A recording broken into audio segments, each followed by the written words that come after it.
So, let me introduce her, Janet Stewart.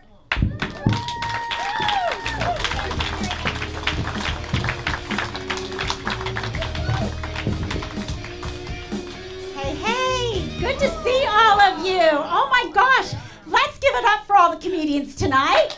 Woo, yeah.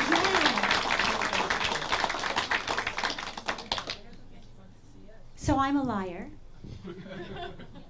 I'm what you call an organic liar. There are no additives. I lie naturally. Once I asked my mother, "Why did you marry Dad?" And she said, "Oh, darling, darling, we played bridge. He cheated." And that's when I realized lying equals love. And, you know, my family couldn't do without it. We have to have that in our family. You know, it keeps us solid. And I tell my daughters every time we have a celebration, remember to lie to Grandma. Tell her that she looks, oh my God, younger than ever, and that she's so nice. Now, if one of them says to me, "Mom, she started to smell and she still pinches us," I just say, "Look, this is our family. Now, go out there and light a Nana." So do I have any dog owners here tonight? Yeah. Yeah. Okay, and what kind of dog do you have? I'm working. Morky named? Reagan. Reagan. What a great name. I have been so confused by dogs in baby carriages.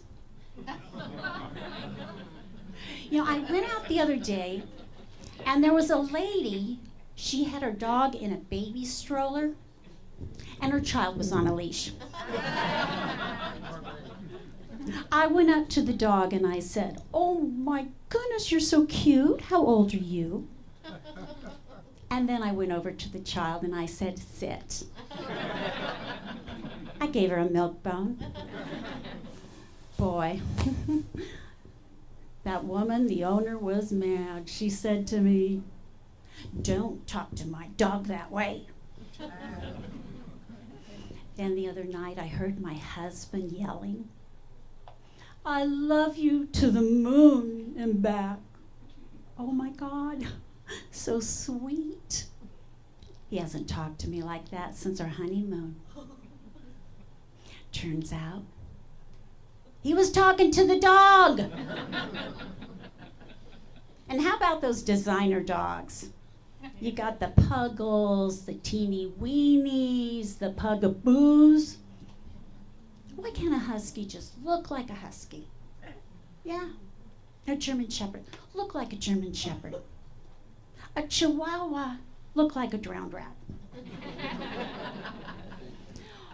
We don't do that with food. No one wants cheese fish for dinner, followed by broccoli ice cream and chocolate sardines. I'm telling you. Another great thing about lying, it is so good for your brain.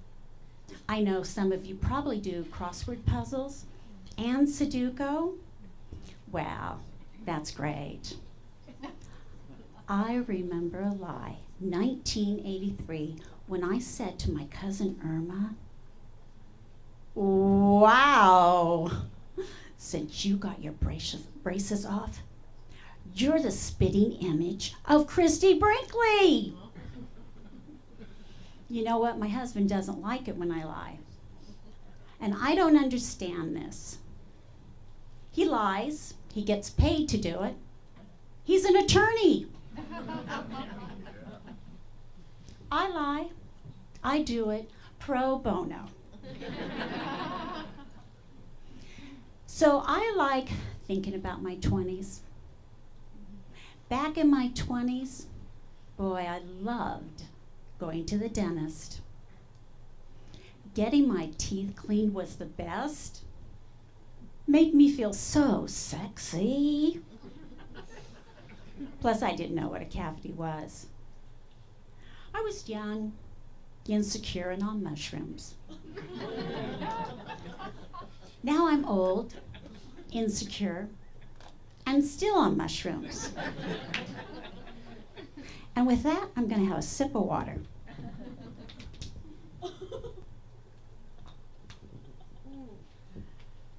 You shouldn't eat chips and salsa before you come and hold the microphone. Yeah. So, I do remember my old dentist, Dr. Miller. He was so hunky. He was dreamy. Every time he saw me, he would just sing, "Here she comes, Miss America." Oh my God. You know, he would take his pick. It would bounce right off my gums, my tits too. It wasn't his fault. Mm-mm. That's just how firm and pink they were. Of course, all of me was firm back then, but I digress. Anybody like going to the dentist? No, most don't. What with the cavities, the root canal, and the drill? And how about that 12-inch Novocaine needle? As they say, raise your right hand, and if you feel any pain, we'll give you more. How about I never raise my right hand? You give me enough Novocaine to paralyze half my face and my body for the next 3 days. That's humane. So things happen, life changes, and I got married. And I did not go to the dentist because the last thing I heard, looks like your teeth clean themselves. But then one day I was having a down day. Anybody have a down day? Yeah. And I just wanted to forget my overbearing mother, the ferret with diabetes, and my husband who kept saying, "I love you, golf," in his sleep. So I had a spiritual awakening, and I thought, let me go see my old dentist, Dr. Miller. He made me feel like $1 million. I go see McDreamy. Yeah, he's older, still well-formed, hunky, and he touches my gums. It is like a bumper-to-bumper car crash in my mouth. Yeah. My gums are falling, my bridge is falling, and my cavities have cavities. Yeah, the blood and the saliva, they're everywhere. The sweat is pouring off me. I feel like Charlie Sheen in the movie Apocalypse Now. I love the smell of napalm in the morning. So I calmly started screaming for the gas. Oh, you know what? Gas is better than Quaaludes in the 80s. That was my disco period. When I got into Studio 54 with My Smile Alone. You know, gas is like a spa for the brain. You ought to be able to get the gas whenever life deflates your soul. But you don't. So I decided, I'm stealing the gas. I put it in my backpack. Now, a few days later, I get a call from the dentist office. Hello, Mrs. Stewart. Sorry to bother you, but we've had to call all of Dr. Miller's patients and ask, did Dr. Miller give you nitrous oxide? Missing a tank. Nope, I only do mushrooms and medical marijuana. I wish I could help. Thank you guys, you've been a great audience. I'm Janet Stewart.